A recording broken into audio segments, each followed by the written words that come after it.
Again, thank you so much, Mr. President.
Congolaises, Congolais, mes très chers compatriotes, en ce jour solennel du 30 juin, nous célébrons nos 65 ans d'indépendance. 65 ans d'un cheminement audacieux amorcé le 30 juin 1960, lorsque notre peuple, uni par une aspiration irrépressible, a revendiqué son droit inaliénable à la liberté et à l'autodétermination. Cette date n'est pas qu'un jalon historique. Elle est un appel vibrant à honorer la mémoire de nos héros, à raviver notre idéal commun et à réaffirmer notre engagement pour une République forte, unie et prospère. En ce jour de souvenir et d'espérance, j'honore la mémoire de nos pères fondateurs, Joseph Kasavubu, Patrice Emery Lumumba, et de tous ceux qui, souvent dans l'anonymat, ont offert leur vie en sacrifice pour rendre possible l'idéal d'un Congo libre et maître de son destin. Leur courage est le socle de notre souveraineté, leur vision, le flambeau de notre avenir. Mes très chers compatriotes, aujourd'hui notre célébration revêt une portée exceptionnelle. Il y a quelques jours, à Washington, sous l'égide des États-Unis d'Amérique, la République démocratique du Congo et le Rwanda ont signé un accord de paix historique, un tournant décisif pour mettre fin à un conflit qui, depuis près de 3 décennies, a semé la désolation dans l'est de notre pays, causant des millions de morts et de déplacés, en particulier dans l'est de notre territoire. Cet accord signé par les ministres des Affaires étrangères de nos 2 pays lors d'une cérémonie solennelle présidée par le secrétaire d'État américain, M. Marco Rubio, reprend les acquis de la résolution 2773 du Conseil de sécurité des Nations Unies et ouvre la voie à une nouvelle ère de stabilité, de coopération et de prospérité pour notre nation, pour la région des Grands Lacs et pour l'Afrique tout entière. Je voudrais exprimer, au nom du peuple congolais, notre profonde gratitude aux États-Unis d'Amérique pour leur engagement déterminant en faveur de la paix. Nos remerciements les plus sincères vont au président Donald Trump pour son implication personnelle dans ce processus de pacification porteur d'espérance. Son leadership a permis de réunir les partis autour d'une vision commune. J'adresse également mes vifs remerciements à l'État du Qatar pour ses bons offices et particulièrement au Cheikh Tamim Ben Hamad Al Thani, dont la médiation discrète et efficace a contribué à rapprocher les positions et d'ouvrir un dialogue sincère entre notre pays et le Rwanda. Je tiens également à exprimer ma profonde gratitude à 2 dignes fils de l'Afrique dont l'engagement déterminant a largement contribué à porter la tragédie sécuritaire que traverse la République démocratique du Congo à l'attention de la communauté internationale.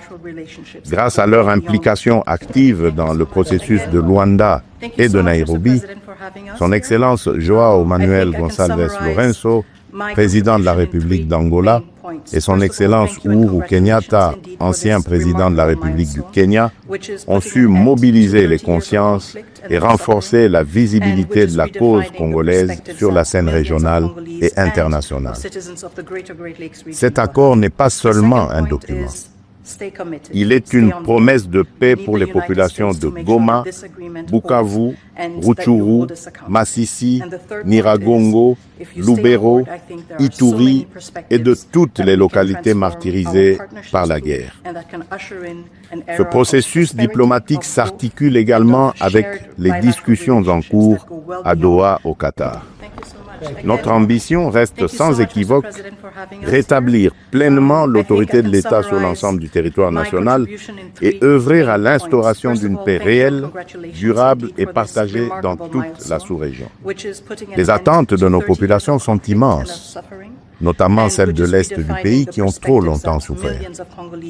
Nous abordons donc cette ultime phase du processus avec détermination, dans le respect de notre souveraineté et des aspirations légitimes de notre peuple. Les prochaines étapes devront aboutir à la démobilisation, la réinsertion conditionnelle et au cas par cas des ex-combattants à travers le PDDRCS et enfin à la reconstruction des régions jadis affectées par les conflits armés. Ces avancées diplomatiques s'inscrivent dans une dynamique plus large de reconquête et de l'affirmation de notre souveraineté, de redéploiement de notre influence et de reconstruction de la confiance internationale envers la République démocratique du Congo. Elles font écho à notre récente élection comme membre non permanent du Conseil de sécurité des Nations Unies pour la période 2026-2027, une première depuis 34 ans.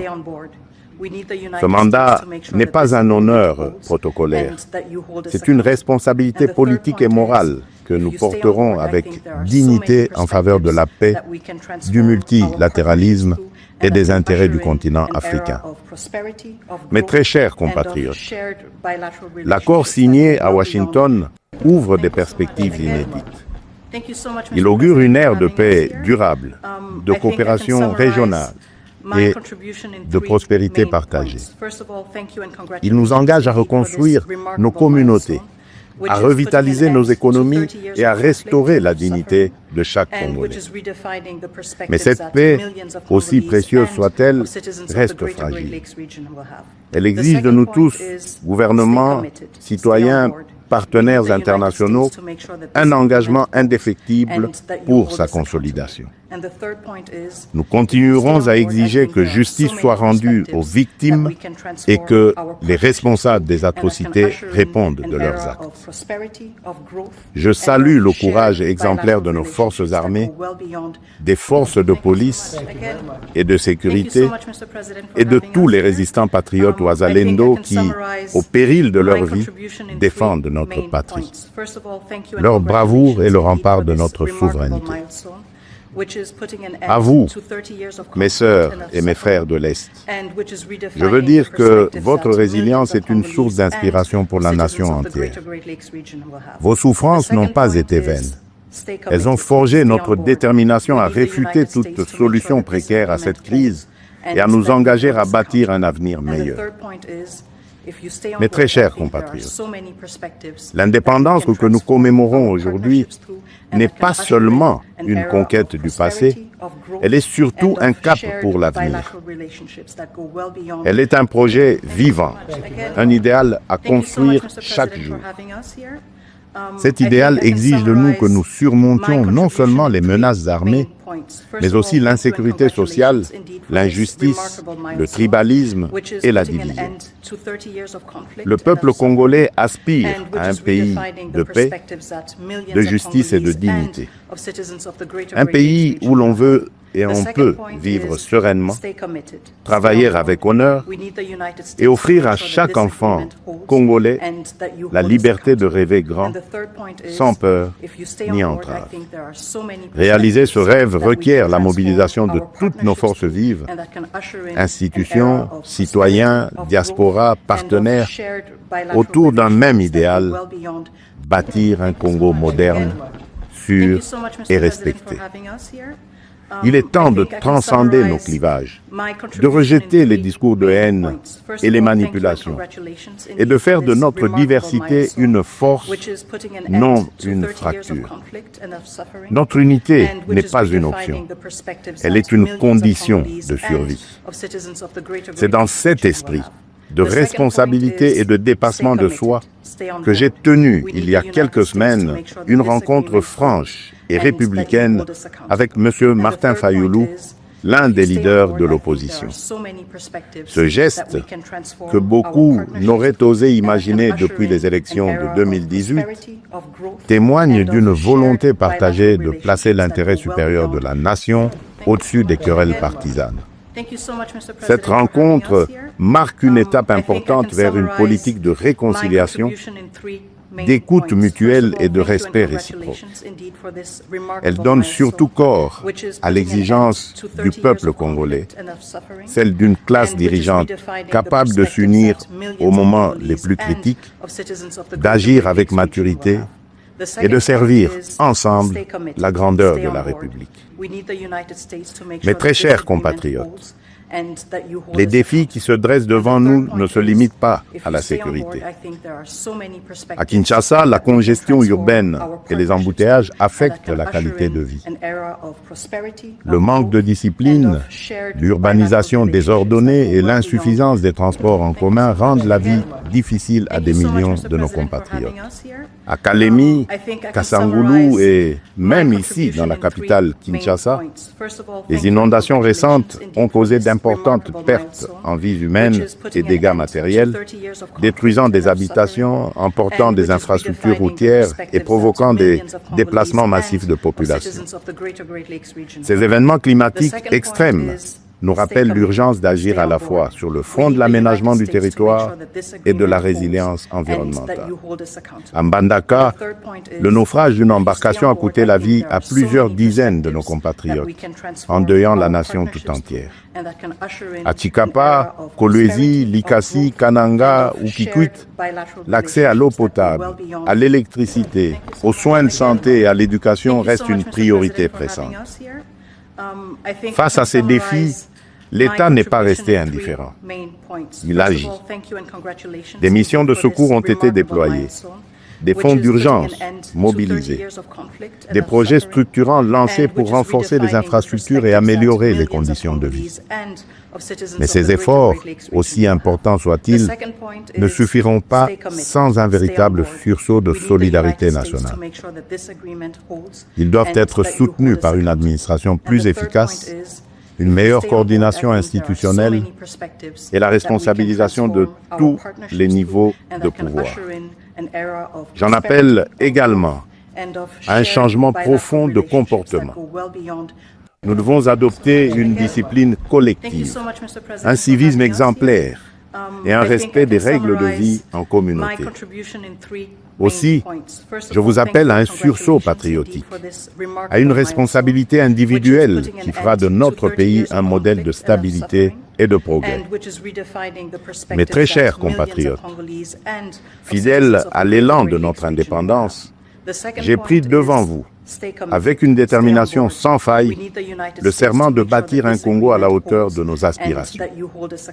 Avec constance et détermination, j'ai placé la transformation de notre nation au cœur de mon mandat, mu par l'ambition profonde de faire de la République démocratique du Congo une terre de justice, de prospérité partagée et de dignité retrouvée. Cette vision que je porte avec vous et pour vous irrigue chacune de nos décisions et sous-tend les réformes audacieuses que nous menons dans un esprit de renouveau et de souveraineté assumée.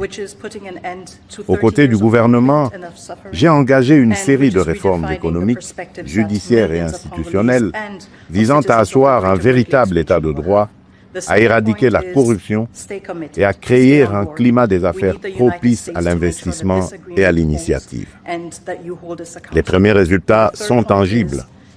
La croissance économique connaît un rebond durable.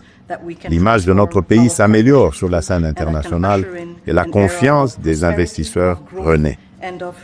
Ce regain de confiance se traduira prochainement par la signature d'un accord stratégique inédit avec les États-Unis d'Amérique dans le secteur minier.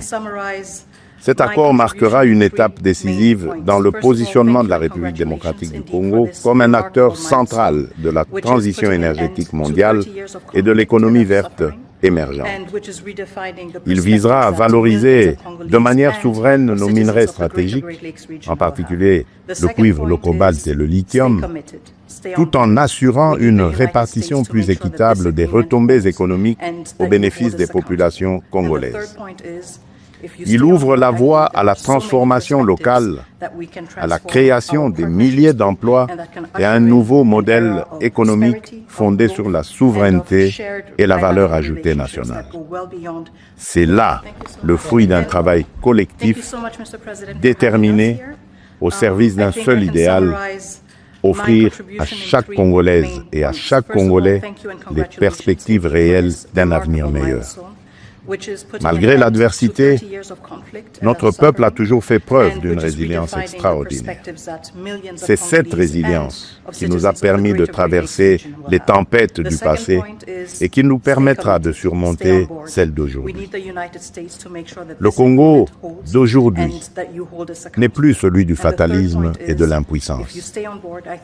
À l'aube du retour tant attendu de la paix sur l'ensemble de notre territoire, s'ouvre un nouveau chapitre de notre histoire, porté par le courage inébranlable, la résilience admirable et la solidarité agissante de toutes les filles et de tous les fils de la nation.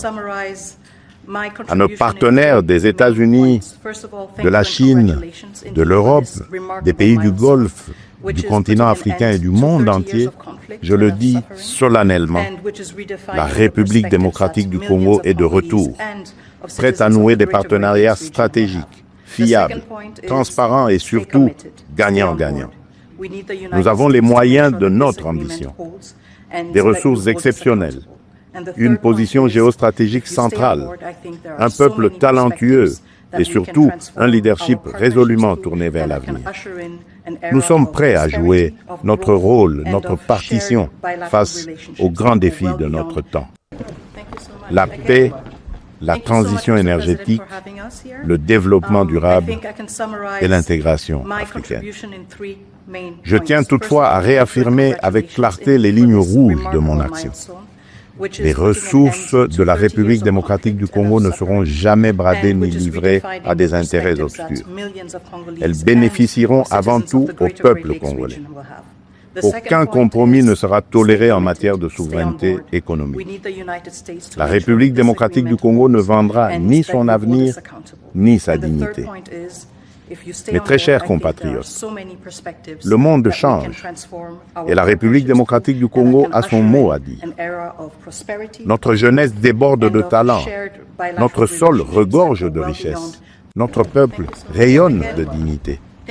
Ensemble, poursuivons notre projet commun, celui de bâtir un État fort, une économie diversifiée, une société juste et équitable. Ce 30 juin, faisons de notre indépendance un idéal vivant, incarné dans chaque famille, chaque quartier, chaque ville, chaque province. Nous ne visons pas seulement la fin de la guerre. Nous voulons une paix véritable, qui sera le socle d'un vaste chantier de reconstruction d'une société plus inclusive, plus solidaire et plus prospère.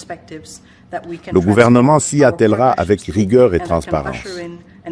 Mais ce chantier ne réussira que si chaque Congolaise et chaque Congolais y prend part. Alors unissons nos cœurs et marchons ensemble, main dans la main, vers un Congo fort, uni et prospère. Bonne fête de l'indépendance à toutes et à tous. Que Dieu bénisse la République démocratique du Congo, son peuple et tous ceux qui l'ont choisi comme pays de résidence. Je vous remercie. The second point is stay committed.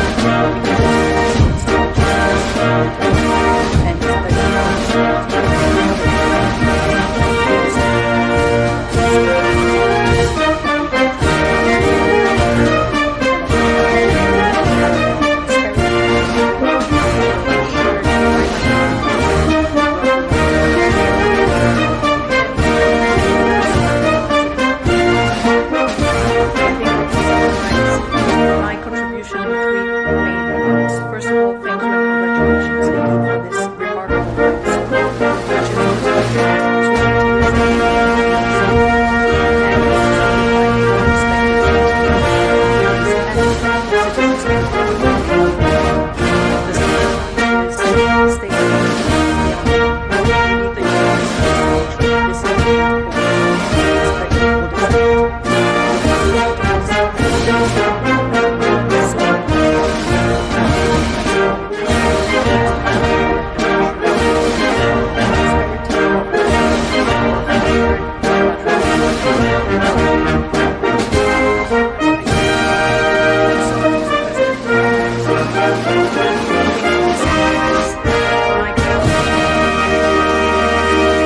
milestone, Congratulations indeed for this remarkable